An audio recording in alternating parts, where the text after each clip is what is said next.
3 to 5 years baby long frock stitching part 14 అండి. Already నేను 13 videos అనేది అప్లోడ్ చేశాను. ఎలా కటింగ్ చేసుకొని ఎలా స్టిచ్ చేసుకోవాలనేది.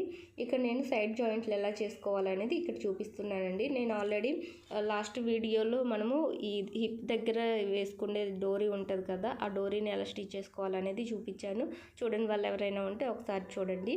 ఇలా రెడీ చేసుకున్న థ్రెడ్ని మనం హిప్ దగ్గర అంటే బాటమ్ పార్ట్కి బాడీ పార్ట్కి జాయింట్ ఉంటుంది కదా, ఆ జాయింట్ దగ్గర ఇలా ఒక స్టిచ్ అనేది వేసుకోవాలి.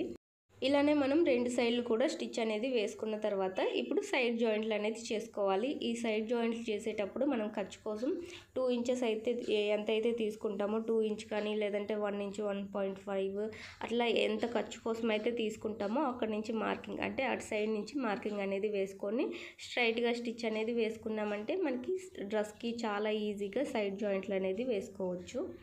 ఇక్కడ మనం బాటమ్ పార్ట్ దగ్గర రెండు కలుపుకొనైనా అంటే లైనింగ్ బాటమ్ పార్ట్ రెండింటిని కలుపుకొనైనా స్టిచ్ చేసుకోవచ్చు. లేదంటే దేనికి అది లైనింగ్కి సపరేట్గా మెయిన్ ఫ్యాబ్రిక్ సపరేట్గా ఇలా రెండింటిని సపరేట్గా చేసుకొనైనా స్టిచ్చింగ్ అనేది చేసుకోవచ్చు.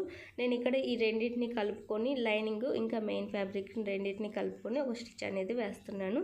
ఇలా ఫస్ట్ మనం ఒక స్టిచ్ వేసిన తర్వాత దాని పక్కనే ఇంకొక స్టిచ్ కూడా వేసుకోవాలండి. స్టార్టింగ్ రఫ్ లాగాలి, తర్వాత ఎండింగ్లో కూడా ఒక రఫ్ అనేది లాగామంటే స్టిచ్ ఊడిపోకుండా స్ట్రాంగ్గా ఉంటుంది.